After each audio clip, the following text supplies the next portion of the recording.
Citric acid ಅನ್ನು ಹಾಕಿಕೊಂಡು ಚೆನ್ನಾಗಿ ಮಿಕ್ಸ್ ಮಾಡಿ.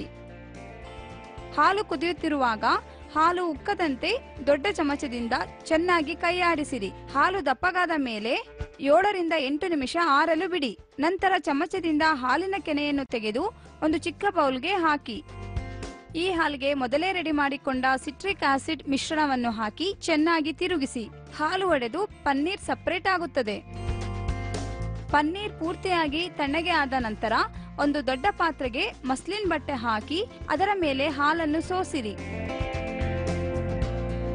1 ಗಂಟೆ ನಂತರ ಪನ್ನೀರ್ ಪೂರ್ತಿಯಾಗಿ ಬಟ್ಟೆ ಮೇಲೆ ತೆಗೆದುಕೊಂಡು ಅದೇ ಬಟ್ಟೆಯಲ್ಲಿ ಸರಿಯಾಗಿ ನಾದಿಕೊಳ್ಳಿ.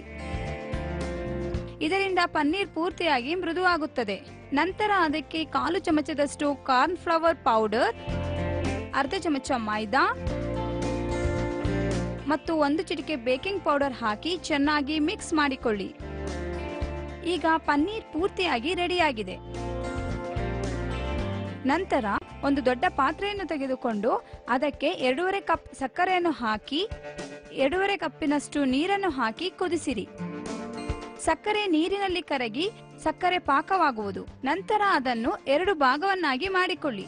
ಒಂದು ಪ್ಲೇಟ್ನಲ್ಲಿ ಮೊದಲೇ ರೆಡಿ ಮಾಡಿಕೊಂಡ ಪನ್ನೀರಿಂದ ಚಿಕ್ಕ ಚಿಕ್ಕ ಸಮನಾದ ರಸಗುಲ್ಲಾ ಆಕಾರವನ್ನಾಗಿ ಮಾಡಿಟ್ಟು ಅದನ್ನು ಒಂದೊಂದಾಗಿ ಕೈಯಿಂದ ಅದ್ದಿ ಅರ್ಧ ಭಾಗ ಮಾಡಿಟ್ಟ ಸಕ್ಕರೆ ಪಾಕದೊಳಗೆ ಹಾಕಬೇಕು.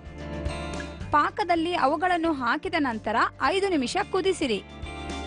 ನಂತರ ಅರ್ಧ ಕಪ್ ನೀರಿಗೆ 1 ಚಮಚ ಮೈದಾವನ್ನು ಮಿಕ್ಸ್ ಮಾಡಿ ಅದನ್ನು ಆ ಪಾಕದಲ್ಲಿ ನಿಧಾನವಾಗಿ ಸ್ವಲ್ಪ ಸ್ವಲ್ಪ ಹಾಕುತ್ತಾ ಹೋಗಬೇಕು. ಆಗ ರಸಗುಲ್ಲ ದೊಡ್ಡದಾಗುತ್ತಾ ಹೋಗಿ ಅದು ಸರಿಯಾಗಿ ಸಕ್ಕರೆ ಪಾಕದೊಂದಿಗೆ ಸೇರಿಕೊಳ್ಳುತ್ತದೆ. 5 ನಿಮಿಷದ ನಂತರ ಅದು ಪೂರ್ತಿಯಾಗಿ ತಣ್ಣಗಾದ ಮೇಲೆ ಅವುಗಳನ್ನು ತೆಗೆದು ಇನ್ನರ್ಧ ಸಕ್ಕರೆ ಪಾಕದಲ್ಲಿ ಹಾಕಿ. ಈಗ 2 ರಿಂದ 3 ಗಂಟೆ ಬಿಟ್ಟರೆ ರಸಗುಲ್ಲ ಸವಿಯ